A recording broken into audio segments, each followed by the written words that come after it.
কিন্তু শেষের দিকে এসে জনাব তারেক রহমান সাহেব সহ হা ভোটের পক্ষে ক্যাম্পেইন করেছেন, সেটা একটা সোশ্যাল প্রেশারের মধ্যে পড়ে হোক বা যেভাবেই হোক ওনারা বলতে বাধ্য হয়েছেন শেষ পর্যন্ত। সো ওনাদেরও তৃণমূলের মেসেজ দুরকম গিয়েছে। তো আমি মনে করি বিএনপির ভোটটা হয়তো হাফ হাফ, হায়ের দিকে নায়ের দিকে গেছে। তো সেটা থেকে ধরেন অ্যারাউন্ড 30% না ভোট এসেছে, সেটা মেক এই সেন্স মেক করে, দ্যাটস ওকে। এটাকে হা ভোটকে জেতানোর জন্য কেন কারচুপি করতে হবে বা কি হবে না হবে আমি জানি না, বা হা ভোট জয়ী হওয়ার কারণে কি কি ধরনের পরিবর্তন আসবে সেগুলো আলাদা আলোচনার জিনিস আসলে।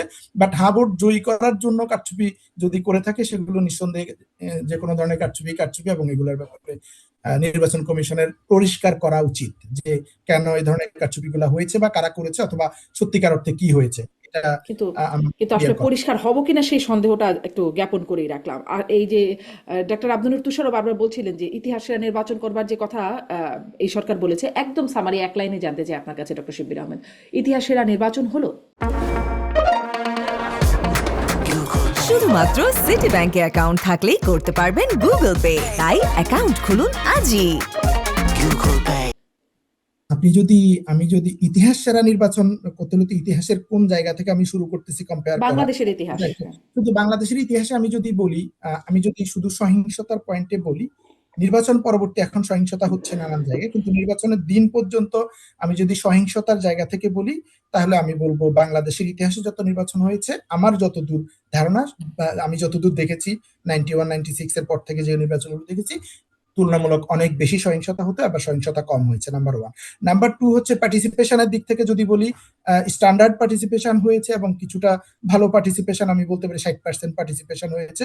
উৎসব মুখর পরিবেশে মানুষজন ভোট দিতে গিয়েছে, ঢাকা থেকে ট্রেনে লঞ্চে করে মানুষজন সারা দেশে গিয়েছে ভোট দিয়েছে।